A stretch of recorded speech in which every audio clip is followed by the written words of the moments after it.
Ladies and gentlemen, people of all ages, it's time. This was the big fish that I was waiting for. Elden Ring lore. So, as I understand, VtVidya has like a whole bunch of different Elden Ring lore vids covering all the different timelines and quests and endings and everything. And as you know, I, Lord Nuxanor, will consume all lore. And with the DLC on the horizon, your boy is starting the Elden Ring lore deep dive. You've seen what we've done with Warhammer, and that's not even done yet. Elden Ring is a whole new beast to tackle. And who knows, if you guys like the Elden Ring stuff, I'll get into Bloodborne and Dark Souls and all that. So let's see what we got, people. I'm excited. Listen, I love the Elden Ring game. I know jack all about the lore. Because straight up, I killed every NPC. I killed all the NPCs. So let's see what we got here. Let's see what we have. Our story doesn't begin in the lands between. Oh? I'm pretty sure it does, homie. Dude's gonna be like, it all starts with H.P. Lovecraft's cosmic horror entities, and I'm gonna sit here and just shake my head up and down. It begins in the cosmos. Dude, it's not pre-watched, honestly. Dude, I said, cosmos is... Far away with an outer god called the Greater Will. I told you, bro, it's all Lovecraft. Every Souls game, every freaking FromSoft game is just Lovecraft with extra steps. There are a lot of outer gods mentioned in Elden Ring. Yeah, you got the fucking blood god, you got the golden order god, the rot god. There are more than 3. You can think of these 6? At least 6? kind of like the great ones of Bloodborne. They're distant I know nothing about Bloodborne. Never played it, never saw any lore. That's gonna be another one that we're getting into. beings. They're all powerful and they're quite unknowable by design. Oh, wait, is Frenzy Flame a god? I thought Frenzy Flame was just a fucking crazy person like me. But many of these outer gods want to make their presence felt in the world. The Greater Will, maybe most of all. To this end, it sent a golden star hurtling towards the lands between. The Elden Star's incantation tells us that this golden star was bearing a beast, an Elden beast. Wait, the Elden Beast is an alien sent here by a god? Wait, what? I thought the Elden Beast was just like the manifestation of the Elden Ring. This is an alien sent here by a god? The Elden Remembrance calls it a vassal beast of the Greater Will. Oh shit, it actually is. It's sent here by the god of the Greater Will. That's crazy. Huh? If you didn't know, a vassal is someone who holds land on behalf... I know what a vassal is, bro. It's explaining to me what vassals are. Like, it's simple. All you guys are my vassals. It's as easy as that. You all subscribed and are vassals of the Lord Nuxanor collective. That's it. Half of their overlord. Obviously, this is fitting in this case, because the Elden Beast occupied the lands between on behalf of the Greater Will, and was a living incarnation of the concept of order. Wait, so all of these gods, I mean, I'm sure he's gonna explain it. So all the different gods kind of, they're concepts, right? I don't know what rot is supposed to be a concept of, but so this is a god of order and gave us this fucking piece of shit here to sit here at the end of the game and run away from your attacks. As such, this beast would later become the Elden Ring. He became the Elden Ring. Oh, all right. Wait, so is the rot god the god of entropy? Really? It's a god of decaying. It's fucking Nurgle. It's Nurgle, dude. Wait, so the Elden. Okay, I guess we'll jump into it. We'll get there. Elden Ring itself is made up of runes of power. Some great, some small, that together represent a sort of logic for the world to follow. Thus, the Elden Ring represents order. The true nature of this order is a subject of... Hey, it's Goldmask, the guy that does the Hitler salute on random fucking, random places in the Elden Ring map. You just see these fucking guys saluting the Third Reich from time to time. Constant debate and research undergone by fundamentalists. But two of the key fundamentals are the laws of causality and regression. You can think of the law of causality as cause and effect, where actions have consequences, and those consequences are new causes that branch out into infinity. These are... Okay, causality. And that's the ultimate order, right? If your actions have consequences, then that is a fundamental idea of order. Get it? Branch? I got it! Thank you. Thank you. It's like the Pokimane saying, and he was jerking off to my footage. All right, I get it, bro. All right, it wasn't the best pun of all time, but I got it. But, it's interesting. Obviously, pure order is evil, right? You know my ideals if you've seen me covering different lore dives. Every extreme is evil. So extreme order is evil, just like extreme chaos is evil. You need a balance. Balance is everything. And,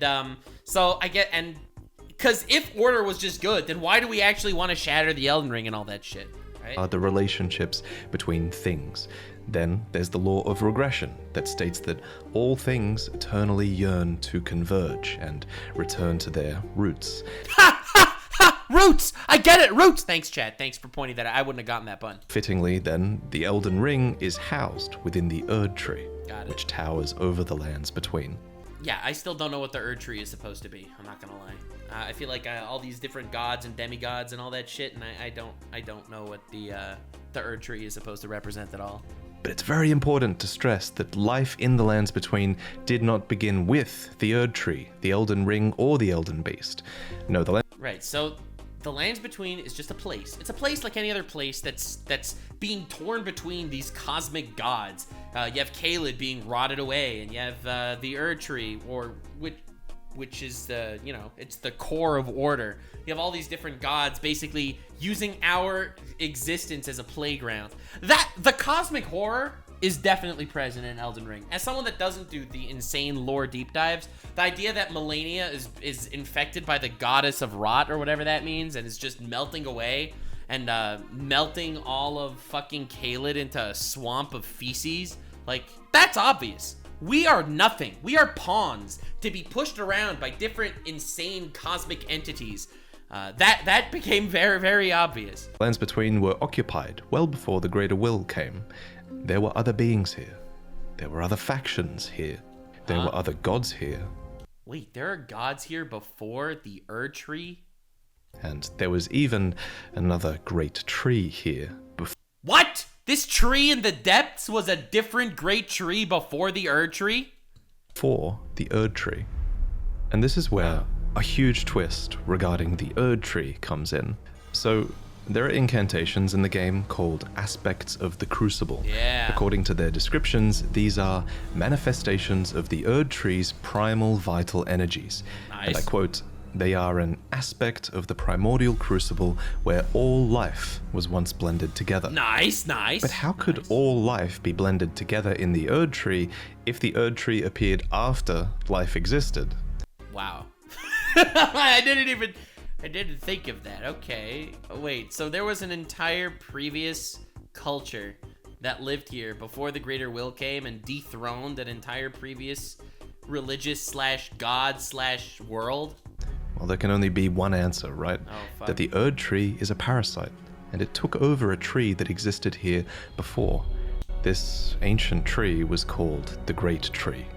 So the Great Tree was... Dude, I hated these Crucible Knights, honestly. Fuck them. Base parasite. almost certainly the location of this primordial crucible, and... All I know, whenever I see this this weapon over here, you know how it spins and whirs and stuff and shit? Every time I see this weapon, I think one thing. Anything can be a dildo if you're brave enough. Tree was almost certainly the location of this primordial crucible, and it must have been a very powerful primordial force for the Greater Will to have commandeered. It might even be the reason the Lands Between is important to the Greater Will in the first place. It also explains why spells and enemies related to the Great Tree's crucible would eventually be looked down upon.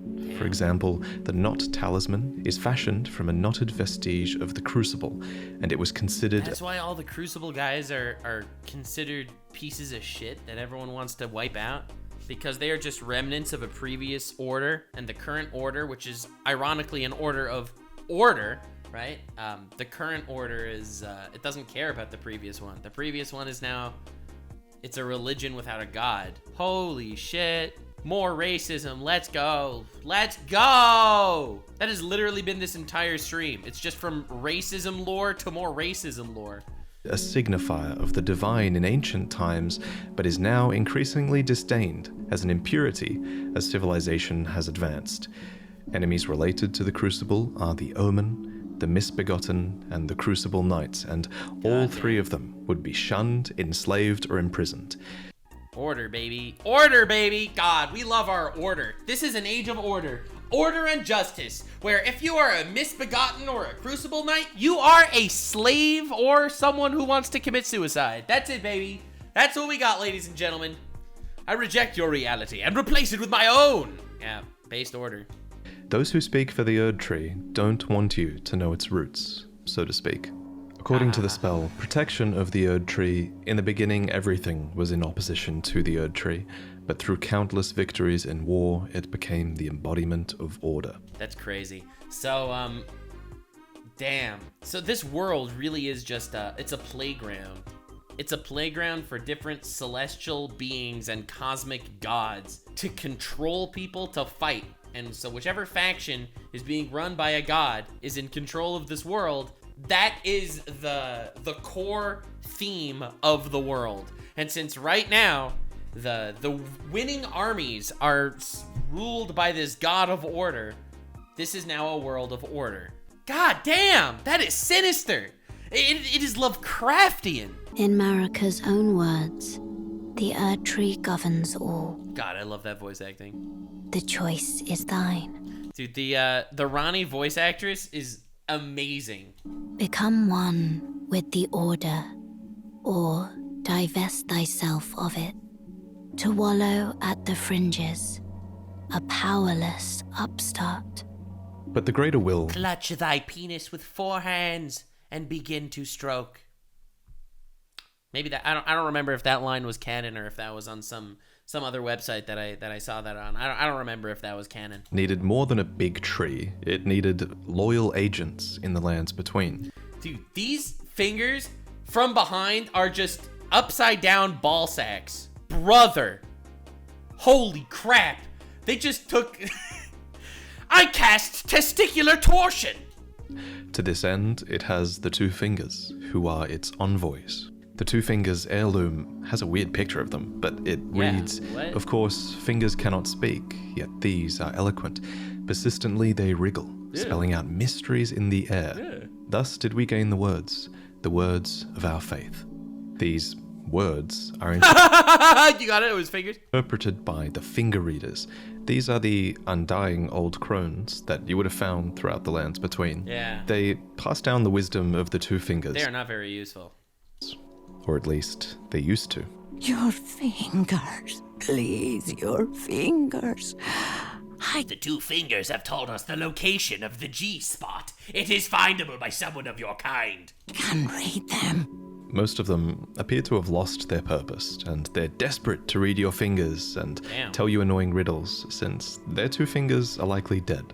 And yes, of course, there are multiple sets of 2 Yeah, all the 2 fingers where you restore all the great runes. fingers. You would have found their corpses on the tops of the divine towers. Atop these towers, you loot the fingers in order to activate the true power of a great rune. I didn't realize these were dead 2 fingers. I thought these 2 fingers were, I don't know, like a representation of the 2 fingers, because the real 2 fingers is in the round table hold, which is like in this weird different space-time than the rest of the game. Specifically though, you are giving benediction back to your great rune. You're taking a blessing back from the 2 dead fingers, essentially. This is just one of many blessings that the 2 fingers can bestow, and my point is kind of that the 2 fingers clearly have more than just influence. They have real power on some. They do. Didn't the 2 fingers send people to execute Ronnie? Wasn't that like a whole part of her quest line? I don't know how that makes any sense. I don't know who would support the 2 fingers over Ronnie, but like someone would. Level. The Greater Will needs these powerful envoys and agents because, while it's obviously incredibly powerful, it does seem limited by a few things. First is space. The Greater Will didn't come to the lands between itself. It sent an Elden beast to do its bidding in. I don't know. That's why I keep thinking of the Cthulhu concept, like the Lovecraft comparison. Here, let me see if I can pull this up. Lovecraft universe chart. Yeah. Dude, so this is how the HP Lovecraft universe looks, right? Based Reddit, always saving the day. So the way the Lovecraft universe works is we exist over here in the physical realm. This is us. Above the physical realm is the Dreamlands. This is like a collective consciousness between all of us. This is a multiverse. This ring over here, a multiverse. Here is a gate blocking the void, which the gate is actually a manifestation of Yog-Sothoth, one of the great Lovecraftian gods. And this is the void. This is where all the actual Lovecraftian gods live. All these gods like Azathoth and Cthulhu and Nyarlathotep and fucking all these other guys. They all live in here. So this is Lovecraft world building. We're all here in the physical realm, barely, dealing with the people in the actual void. However, they managed to communicate to us through dreams and nightmares and other weird manifestations. Certain of them, like Nyarlathotep, can actually send avatars into the physical realm through all these areas. So they, despite being all-powerful beings of insane might and wisdom and shit, and they can destroy everything and all that, they can actually manifest in the physical realm. They only get here through dreams and shit. Cthulhu's whole big spiel is he's a priest that wanted to get human sacrifices and blood sacrifices to manifest the gods from the void into the physical realm. That was like the entire Cthulhu gimmick. But he himself can't actually do anything here, and neither can they until they have proper ways to make their presence known. That is the Lovecraft mythos world building. So it really kind of seems like we have the same exact world building here. All these entities, these greater beings, these gods, these outer gods, however you want to call them, Instead, whether it's the greater will or the rot god or the freaking fell god or all these other gods, they can't actually do anything in this world. All they can do is they can infect people in this world to become their avatars, and then they basically fight like players over a chessboard. Imagine you're playing chess with somebody. You, the player, are the outer god, and the pieces, they would be the characters in the world of Elden Ring. The pieces that are fighting, but are not at all in actual control of themselves. So Elden Ring is actually just a brilliant piece of cosmic horror, right? Like that's what Elden Ring actually is. second is time. There is a moment later in the game where your pair of two fingers go still because they're forced to commune with the greater will for guidance. When they are finished, the fingers will again offer their guidance. But thousands, if not tens of thousands, of moons must first pass. No Damn. matter for me. That's a lot of moons. But you, how will you ever manage the wait? So the greater will needs a physical manifestation of order. It needs envoys to convey its will, but what it also needs is a god. Introducing Marika the Eternal. Damn. So Marika the Eternal's a god, right? So what you're telling me, hold on. What you're telling me is even though Marika's technically a god, Marika's not an outer god. Marika's a god that takes form in this world of the lands between, but is merely just a puppet to the outer gods that are controlling what actually matters down here. Shit, that's crazy. I don't know, I didn't pick up on that on the actual gameplay. I have this utterly enormous mind map of Elden Ring's lore, and Oh my God. there's a reason she's at the center. Oh my God. She's essentially the equivalent of Gwyn from Dark Souls, except unlike Gwyn, Yeah, we have to do Dark Souls lore dive after this at some point. 10,000 like! Marika didn't just crawl out of the dark. Leave a like and subscribe for Dark Souls lore as well as Bloodborne lore. I will consume all lore. I will consume all lore. And find power. To an extent, it seems like she earned it.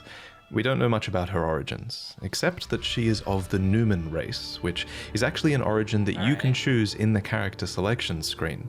Numen come from outside the lands between, and are supposed descendants of denizens of another world, long-lived but seldom born. At some point, Marika was chosen as an Empyrean. What is an Empyrean?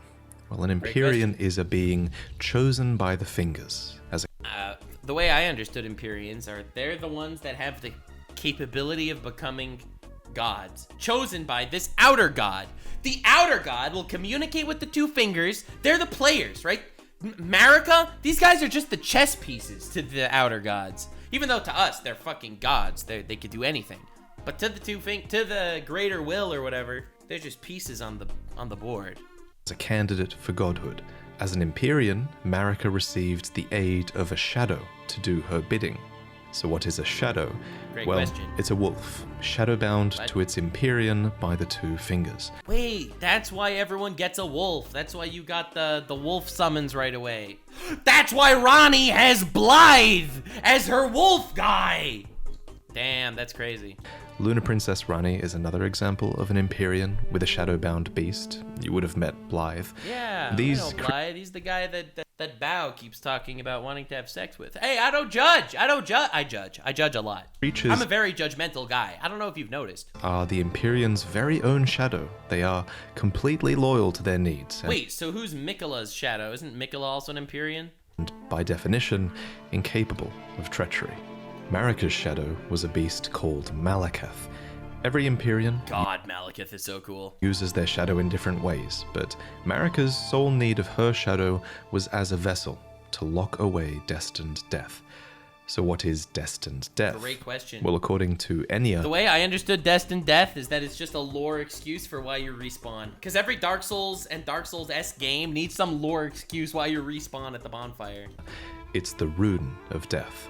The rune of death goes by two names. The other is destined death. All right, cool. We mentioned earlier that the Elden Ring is made up of runes, and at some point, maybe when she was chosen as a god, Marika plucked the rune of death from the Elden Ring. She gave the rune of death to Malakath, her totally loyal shadow, who bore a black blade imbued with this rune. Damn. It's kind of genius, really. In a single act, she removed the concept of death from the lands between, while also commanding total control of death through her shadow, who could deliver it That at her is whim. so cool. Okay. Now, some of you might All right, be that's a pretty cool lore excuse. Because I guess all of reality that works within the lands between is being controlled by the Elden Ring. You know, Elden Ring is the manifestation of God's will, right? Of this outer God's will. So they could pluck apart this Elden Ring into different runes and control actual causality in the world based on what they do with it. asking, if death is removed from the lands between, how come I can kill this dog? Yeah, that dog. But I guess you could kill it just because when you respawn, it wakes up. First off, shame on you. Second, from a lore point of view, that dog isn't really dead. It's simply in the process of its spirit, or its soul, returning to the Erdtree. God Catacomb dungeons, for example, are specifically constructed near the roots of the Great Tree for this reason, so that the Erdtree can reabsorb their ashes back into it. This process Dude, I love the fact that the lore is so entwined with the really creepy visuals. replaced the concept The Elden Ring is the laws of this world. That's so sick. of a death that you were destined to have. But this random spirit outside of a catacomb dungeon says it best. The roots call to As another example of this theory, when you kill a major boss, you receive a remembrance of them. These are spirits, and they are hewn into the Erdtree. In this way, thanks to the Erdtree's grace, their spirits are immortalized, in a sense. This new form of death also explains what's happening when you summon spirits. From ash and return to the Erdtree. However, Oh. Dude, I love when games do this. So, spirit summoning is using the ashes that are undead in this world, right? There's no death. That's so sick. some spirits never return to the Erdtree, and they rise within death as corpses or skeletons instead. Hey, nice. Love that. So why did Marika remove death, though? I guess, is that the world that she wanted to see? She's the god of this world. It's so interesting. There are like two layers of gods. There is the god of Elden Ring, which is a being that exists within the space of Elden Ring. And then there's an outer god, the real people pulling the strings, but they're like in a complete alternate dimension, so completely unknowable and unfathomable. You can only get into the, you have no idea what they actually want or think. So this was the new order, and it's important. That's why I have all these spirits running around, because you don't fucking have death. Important to stress that it was in this moment, when the Rune of Death was removed, when Destined Death was taken, this is when Order became the Golden Order. The forbidden. So the Greater Will is an outer god. The Greater Will is a god of order.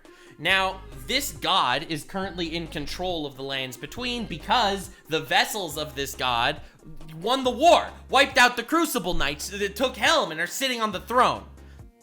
The Elden Lord is a puppet of the Order, of the God of Order. So when Marika removed the Rune of Death from the Elden Ring, it turned the world into following a Golden Order. And that is the current existence of, well, the lands between when you venture there as a player. Shadow plucked from the Golden Order upon its creation. Damn. Specifically, this was Marika's Golden Order. So not only did she become a god and a vessel for the Elden Ring, she became renowned as Marika the Eternal for her removal of Destined Death. Because she removed death, not just because, well, she's a god and gods are immortal. No, she made everyone immortal. So she's remembered as the Eternal. That's crazy. It was a huge part of her character and her reign as well. However, Marika... Honestly, she's a character that I know nothing about.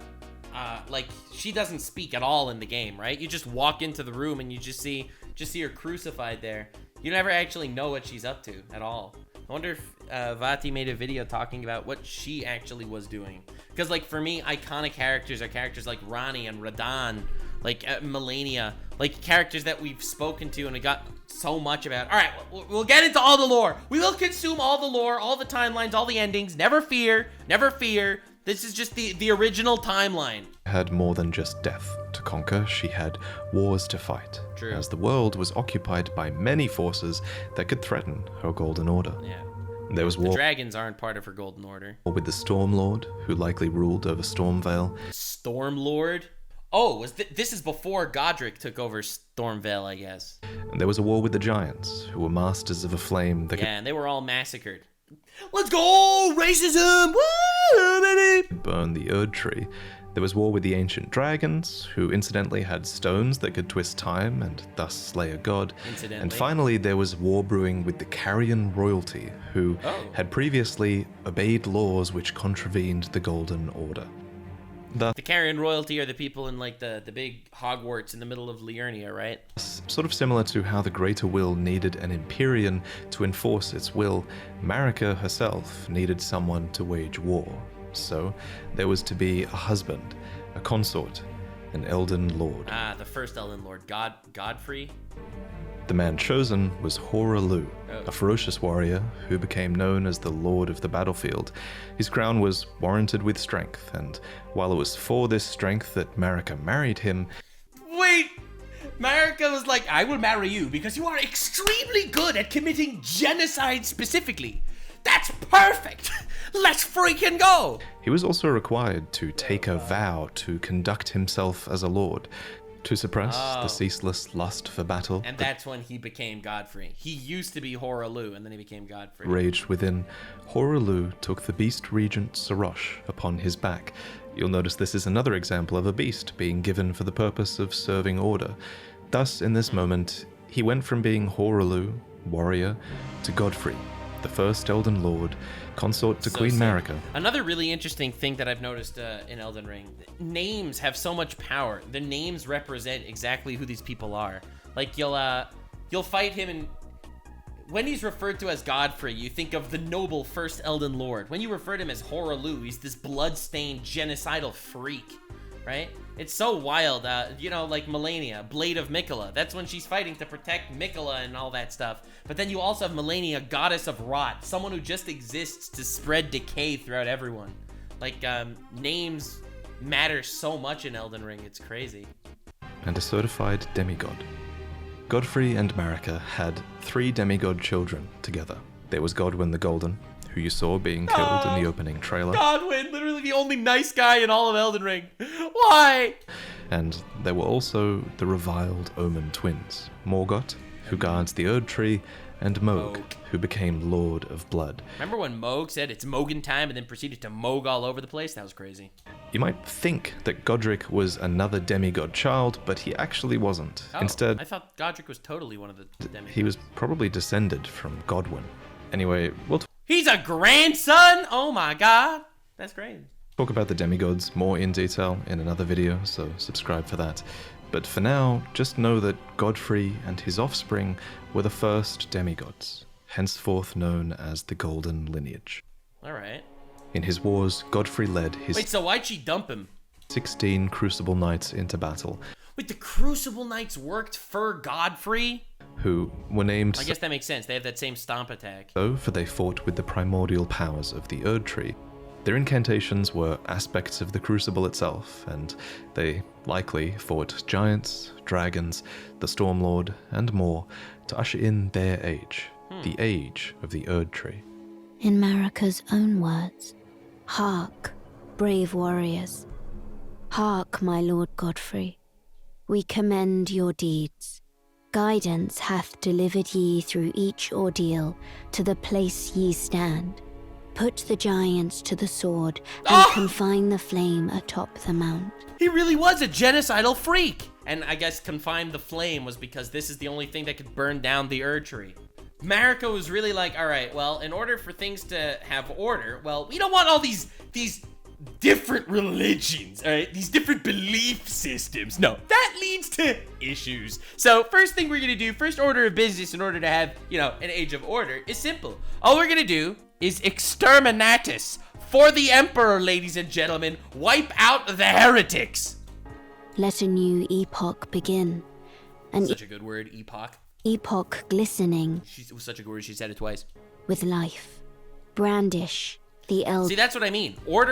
This is why I always say this. Order to an extreme is evil. Every ideology pushed to an extreme becomes evil. Because order is super important. If the world was just anarchy and the world was just chaos, it would be fucking awful. It would be the strong survive, the weak become little fucking cum socks on the floor. Not good. Literally terrible, honestly. You can't live in a world of anarchy. Order is amazing, but extreme order is zero freedom. Extreme order is you follow these decided upon belief systems or you're out. You join Marika's rule or you become exterminated like the giants. Elden Ring. For the age of the Erdtree. The Erdtree would go on to be largely seen Right, because if you think about it, you hear about what Marika does and what she ushers into the world thanks to the Golden Order, and it's like, holy shit, she's amazing. She removed death from the world. She unified everyone. She's doing all these awesome things, but you realize that the cost of that was wiping out the giants, right? Like wiping out all these people that did not share your beliefs, turning all the dragons into an extinct species. as a blessing for all of those in the land. Right? It's a blessing, bro. It's order. It's amazing. We have rules. You follow the rules, and everyone's happy. Except if you don't follow the rules, well, we're gonna take that very ornated stick and shove it up your ass. Between, especially those close to it in Lanedell, the capital city of the Erdtree. The tree bestowed Marika! For example, the Fuck yeah. dew that dropped from its branches were like jewels. It loomed overhead Nice. as a constant reminder of order, and its roots reached far and wide, relieving many of the burden of death. In fact, Erdtree burial was one of the highest honors a hero could receive. One by one, the previous factions Oh, so that's why all the different heroes' tombs are like, those were legendary heroes that were there. of the world fell. The giants were put to the sword, No! and their fell god was killed by Marika herself. Marika killed the giant's god. The ancient dragons broke down the walls of Lanedell, but met fierce retaliation. However, I think the House of the Erdtree encountered the most trouble against the land to their southwest, Leonia. Here, the House of the Moon repelled their offensives time and time again. And I mean that literally, because there was not just one, but two wars fought here. And in both Shit. of these, there was no victory for the Golden, nor for the Moon. And I suspect it was probably because of these lobsters. These True. damn things can These snipers, freaking sniping lobsters living in the middle of the muck. Anyone that walks in just gets snipe you from like a mile True. away, and it's bullshit. Actually, It's it was bullshit, dude. probably because of the Carrier Knights, who, according to their weapons, were able to wield sorceress battle skills, and despite numbering fewer than 20, this power made them a match for even the champions of gold in battle. That's crazy. Is that why she married Radagon? Wasn't Radagon originally her husband? Holy shit. Oh my god. Marika gets repelled by the House of the Moon 2 times and is like, you know what? Fine, I'll steal your husband. Oh my glob. She's insane. She's in me. Dude, anything for order. Anything for order, baby. Dick's out for order. These enchanted knights were anointed by the Lunar Queen, a young astrologer who went on to establish the House of Caria as royalty in this land. With her bewitching lunar magic, she won over the Academy of Raya Lucaria, where glintstone sorcery was studied, and united the Carian royal family and the learned scholars of Raya Lucaria defended their home from the golden aggressors. At the head of this great golden army was Radagon. Oh, I thought he was going to say the big turtle. Never mind. Radagon Yeah, Radagon. was a great champion, possessed of flowing red locks. That's our He boy. came to these lands at the head of a great golden host. He looks exactly like Makima from Chainsaw Man. I am tripping right now. When he met Lady Renala in battle, It's beautiful. These two champions clashed, fell in love, and joined their houses. Radagon once cleansed himself with celestial dew, repented his territorial aggressions, and swore his love to Renala. The order That's of the beautiful. I'm glad that love totally lasts and he doesn't end up ditching her for Marika. Erdtree and the fate of the moon were conjoined, and all the wounds of war forgiven. You might think it's strange that the Greater Will would permit this union, but it's not too odd, all things considered. Yeah, right? I would think so, right? You'd think the Greater Will wants to wipe out everyone that dissents from the Greater Will. You'd think that the Greater Will isn't actually making the decisions, right? They're just the guiding dreams. That's what an Outer God does. I'm surprised Marika's okay with it. Marika seems to want to wipe out everyone that doesn't completely agree with her. As with most From Software games, sorcery and faith are just two sides of the same coin, and both of these powers stem from the cosmos. Radagon and Renala Wait, is the moon a god, an outer god here too in this world? were known to have 3 children together. Aww. Lunar Princess Rani, who inherited her mother's propensity for lunar magic.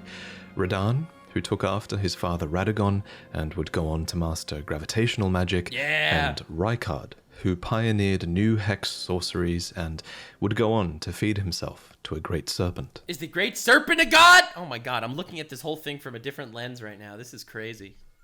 It follows that at some point after this, Marika began to She was really into BDSM. She actually went on a cross. harbor doubts. That's crazy. Doubts about the Golden Order that she had had What? a hand in creating.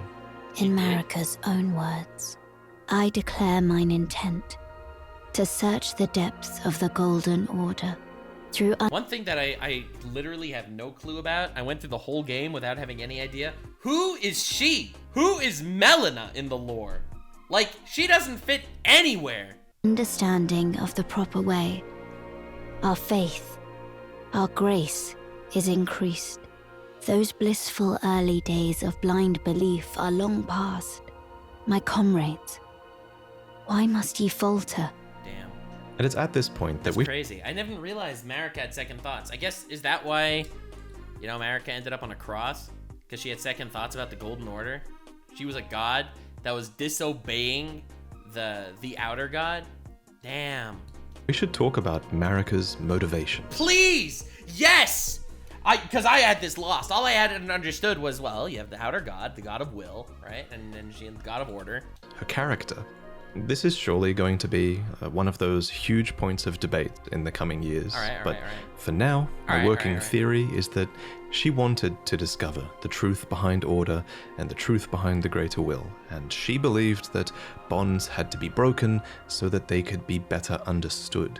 She believed that there was great meaning to be found in hardship. So she massacred every race of people that didn't agree with her? Marika has high hopes for us, that we continue to struggle unto eternity. For Lord Godfrey, his struggle ended at the end of his campaigns. According to his armor, he led the war against the giants, faced the Storm Lord alone, and then there came a moment when his last worthy enemy fell, and it was then, as the story is told, that the hue of Lord Godfrey's eyes faded. And she just ditched him? She was like, well, we needed a bloodthirsty, genocidal, barbarian freak, so I married you. But you just got the barbarian equivalent of erectile dysfunction, so I'm ditching you for someone else?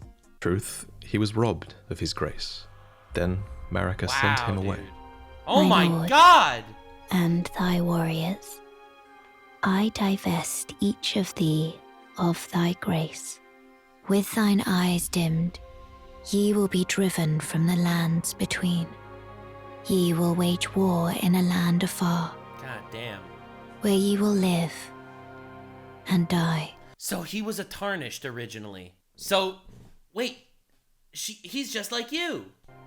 This became known as the Long March of the Tarnished, as Godfrey and his tarnished dude. descendants walked away from the lands between. Wait, are you a descendant of Godfrey? Like you as the unnamed tarnished? But Queen Marika absolutely had a plan here, that Lord Godfrey and his descendants would one day return stronger, having struggled outside of grace. Then So Marika, this is really all part of Marika's plan. The fact that you, a tarnished, came back, fought off, murdered all of her children, basically, and fight Radagon and the Elden Beast at the end, and actually just beat the Elden Beast, reforge the Elden Ring. You have succeeded in her plan. That everyone will go through hardships and create the greatest warrior to make the best decision for the future of the lands between. So you winning the game at the very end is part of Marika's plan. It could have been you, it could have been Godfrey, it could have been Gideon Ofnir, but whoever it was would be the one that is righteous enough to become the new Elden Lord and fix the shattered Elden Ring in the image that you want it to be. Damn, that's crazy. after thy death, I will give back what I once claimed, return to the lands between, wage war, and brandish the Elden Ring. Grow Shit. strong in the face of death. Warriors of my lord, Lord Godfrey. Soon after, she found a new husband. Either that or a new husband was found for her. When Godfrey, first Elden Lord, was hounded from the lands between, Radagon left Rennala to return to the Erdtree capital, Damn. becoming Queen Marika's second husband and king consort, taking the title of Second Elden Lord. The mystery endures to this day as to why Lord Radagon would cast Lady Rennala aside. Really? Is it really such a mystery? Rennala's kind of crazy. Like, I mean, like, let's be real. And moreover, why a mere champion would be chosen for the seat of Elden Lord. That's true. Great question. Why did Marika want him? Right? Because Marika wanted Godfrey to exterminate all the people that didn't obey her order. Why did she want Radagon? Whatever the case, as a part of this union, Radagon's prior 3 children with Rennala became demigod stepchildren, granted go. grace thanks to their new family tree. Woo! Rennala was broken by this, Yeah, that's why. Oh, so that's why she became a psycho, because Radagon left her. and so was her country, Leonia. The Queen's set reads, when Rennala I don't know. Kind of sounds like Rennala married Radagon to fucking cripple the one holdout against her golden order. I don't know. Maybe I'm reading into this, but maybe Marika married Radagon to literally cripple Rennala and her country, the only people that stood up against their armies. Sounds to me like she just NTR'd her greatest rival into insanity. head of both the Academy of Raya That's a Lucaria pragmatic fucking bitch. Holy shit. and the Carrion royal family lost her husband Radagon, her heart went along with him. Goddamn. And then those at the Academy realized that Rennala was no champion after all. In the wake of Radagon's betrayal and Renala's poor judgment, Leonia struggled with civil war, with the Academy of Raya Lucaria on one side and the Carrion Royals on the other. Oh, I didn't realize they fought. I thought they were kind of allies. I didn't realize they were enemies. And it's here, during the age of the Erdtree, that Lunar Princess Rani, daughter of Renala and Radagon, stole a fragment of the Rune of Death. Baby. It happened during the golden age of the Erdtree, long before the shattering of the Elden Ring. Someone stole a fragment of the Rune of Death from Malekith, the Black Blade. As mentioned previously, Malekith was Marika's shadow, and he had sealed destined death in a black blade. Then Right? But the Black Blade is chipped, right? It's missing a piece. That's the part that Rani stole, so she was able to kill Godwyn and set this whole thing up. God damn! Rani's the coolest character. Holy shit. fragment, only a fragment. I think she's a psycho. She's obviously a utilitarianistic psycho, but she is such a cool character. I hope he does a deep dive specifically into the Age of Stars ending of Elden Ring. I'm sure he does. This Rune of Death was stolen, and once this happened, Malekith went a step further in protecting... 7 to the humans, 9 to the dwarf lords, and 3 to the elves. But there was another ring. Destined death. He bound the blade within his own flesh, such that none might rob death. Ain't gonna rob him again if he fucking sticks the blade up his asshole. What have we already talked about? Anything could be a dildo if you're brave enough. Ever again. It was too late, however. This fragment of the Rune of Death was used immediately, that night. Dude, I love the OST. To kill a demigod, Marika's own son. Godwyn, Godwyn no! That Wait, so is that why Godwyn stayed dead the whole time? Because he was killed by a Rune of Death? was the first recorded death of a demigod in all history, and it became the catalyst. Soon, the Elden Ring was smashed, and thus sprang forth the war known as the Shattering. Damn. Now, there is a lot of really credible evidence that Marika was behind this plot to have a fragment of the Rune of Death stolen. What? There is evidence to that? I thought it was all Rani. I thought Rani had the most insane strategy of all time. Steal part of the Rune of Death, kill Godwyn, get the Tarnished to make friends with her, launch the Age of Stars. I thought that was the whole plan.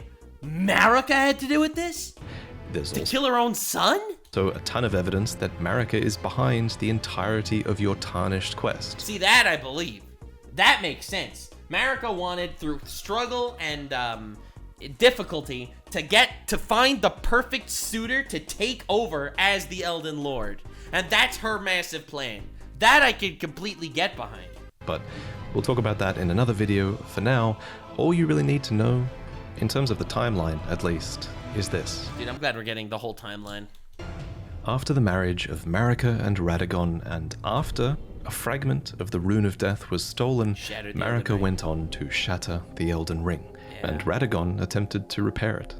To no avail. The Elden Ring had been broken into runes, some great and some small. You know, it's said that Lord Radagon harbored a secret. A famed sculptor of the Erdtree capital was once summoned to render Lord Radagon's likeness in giant stature. Oh, dude, this is so cool. If you use the spell in front of it, the statue changes. When he glimpsed the skeleton in Radagon's closet. And as such, Yo, it's said the great that is so cool. statue harbors his secret too. Of course, the huge twist in Elden Ring is that Yeah. Radagon Is Marika. That was fucked up. is Marika. Or depending on what you believe, he became her. I don't know. It was the wildest impregnation story of all time. I don't know. When they said go fuck yourself, Radagon, they did not mean it this way. For she knew it was going to happen. In Marika's own words, O Radagon, leal hound of the Golden Order, thou art yet to become me. Shit. Thou art yet to become a god. Let us be shattered, both. Mine other self. You can tell when From Software is keeping something a little bit open-ended, and of everything in Elden Ring's lore, this will also go on to be one of the biggest unknowns as we move forward. For example, the wording, thou art yet to become me, reinforces that Marika and Radagon were two separate entities before the shattering. Well, I feel like that's obvious, right? Because Radagon was married to Renala and had children with Renala, and Marika was married to Godfrey. However, in contrast, somehow I don't know how they combined. All right, I guess we'll get there, but that's crazy true. There is also evidence that Radagon was always part of Marika. What? For example, Enya says that the demigods are each and all the direct offspring of Queen Marika. Wow! But that's not true, because Radagon had kids with Renala, unless Radagon was always Marika. Shit, that's a crazy mystery. But how can this be if Radagon married Renala and had those demigod children? The only way that makes sense is if Radagon was always Marika and he just went over there to seduce Renala long ago. I'll present more concrete theories in the future, but on this matter, that's fascinating though. Most important thing is, what do you think? Well, you can figure out. It is open-ended after all. I don't know. That's wild. Do you think she created the alter ego Radagon to act as a fake consort, as an excuse to get the Tarnished to find a way back to take this place? That's so wild. A ton of Elden Ring story. Not all of it is open to interpretation. Certain things are, and this is one of them. And your interpretation is a big part of what makes this story special. That is crazy. At any rate. I love subtle storytelling in video games, because Elden Ring does not lay this out for you at all. You literally have to piece this together. And I've put hundreds of hours into the game. Like, actual insane stuff. The union. But Radagon seems different than Marika. Like, they seem to have completely different goals. Right? Marika just shattered the Elden Ring, and Radagon's trying to put it back together. Unless it fits back into what I was saying earlier, that it seems like different names give people different personalities. Like sometimes Godfrey is called Godfrey when he's like, you know, being all noble in the first Elden Lord. But he's called Horalu when he's the crazy Shiftin of the Badlands, or whatever they called him. Is it possible that Radagon and Marika are two sides of a whole? When he's called Radagon, he is Radagon. And when he's called Marika, she is Marika. Is it possible that they were always the same, but they have like this weird schizo shit going on based on what they're called in different given moments? I don't know. There's so much lore in this game, it's crazy. Of Radagon and Marika seems to be a union of two fundamental opposing laws of the Golden Order. We mentioned these laws earlier. Causality and regression. Marika's all about causality, wiping out people that don't necessarily follow her beliefs and all that, and Radagon's regression, repairing the Elden Ring, not trying to look towards the future necessarily. Actually, there's the law of causality, and Marika is an agent of cause and effect. For sure. And right, she wipes out enemies, she starts all these wars, all this shit. There's the law of regression. Repairing the Elden Ring. Oh my god, that's crazy. And both causality and regression are aspects of order. So when you're focused on the causality aspect of Marika, you call her Marika. When you focus on the regression aspect of order, you refer to him as Radagon. As Radagon is a character who aspires to be complete and regress together. So I have a theory that forcing these two beings that represent these concepts together would have corrected Marika's deviance. That's so cool. And that is a culmination of a perfect avatar for this greater will outer god. Oh, dude, it's such a good story. It's crazy. Damn, it really is a Lovecraft horror. It really is a cosmic horror. And the constant fighting that they're going on in their own head is because they're being manipulated by this greater will. The greater will, this cosmic entity that is a culmination of two halves. I have two wolves inside of me. One of them wants to kill myself, and the other one wants to fuck the first wolf. Even so, she was imprisoned in the Erdtree for the crime of the shattering. Marika's trespass demanded a heavy sentence. So wild, trespass. It's like trespass? She's the god. Why are you punishing her? She is God. No, she's an agent, and an agent that failed the real ruler. The Golden Order, or the fucking Greater Will. But even in shackles, She remains a god and a vision's vessel. The conjoined Radagon and Marika even had 2 demigod children of Somehow! their own, Mikola and Malenia. These 2 children were born afflicted. Mikola was cursed with eternal childhood, and Malenia... Dude, at least Moog is happy about that. Eternal childhood, and Lord Pedophile Moog is like, yeah! harbored a horrific rot within. Even so, these 2 children... That rot's a god, though, right? ...were both chosen as Empyreans. They were immensely sacred beings, and... Oh, I didn't realize Malenia was an Empyrean, too. I thought just Mikola was. ...eligible to inherit godhood from the Greater Will. Perhaps the Greater Will was just desperate to find a worthy successor. Wait, is because she would... Maybe an Empyrean is not necessarily someone that could be a successor to the Greater Will. What if an Empyrean is someone who has the capability of being possessed by an outer god? So Ranni is an Empyrean possessed by the god of the stars, and Malenia is an Empyrean possessed by the goddess of rot, and Marika was an Empyrean possessed by the god of the Greater Will. And Mikola, we're gonna see his lore probably in the DLC, so we'll get there. But that's interesting. Maybe that's what an Empyrean means. Just a vessel to an outer being. And indeed, in the Shattering War to come, many would try to claim the shards of the Elden Ring, and they would try to take the throne, including, of course, the Tarnished, who returned from their long march at long last. That's me. Which we'll talk about in the next main lore video. I should probably also mention here that if you become a patron, you'll see upcoming lore videos early. That's one of the rewards you get if you pledge to the $3 tier. And if you think my channel really adds a lot of value to the Souls games for you to the point where you pledge $20, then in this new tier, you'll receive a new mug every 3 months that has a unique design on it. To do Very epic. Definitely check out Vati video. Man's great. Aside from awesome soothing voice and shit, this video was insane. He really put this together in such a concise and good timeline. Bro, we are definitely cooking. We're definitely jumping into all the other lore dives and all the other Elden Ring pieces. But let me know. 10,000 likes for the Age of Stars ending or the Frenzy Flame ending or one of them. I don't know. You tell me in the comments which one you want next. And let me know if you want me to do Dark Souls lore and Bloodborne lore as well. Your boy is here to consume all lore. We will be continuing SCP, continuing Warhammer, diving into the Souls games. Bro, Hollow Knight and Omori are on the list as well. I am here, and I am going to absorb every bit of lore the internet has. Drama lore, game lore, show lore, My Little Pony timeline. Subscribe. It'll all happen. Except for maybe that last... Stay weird, fam.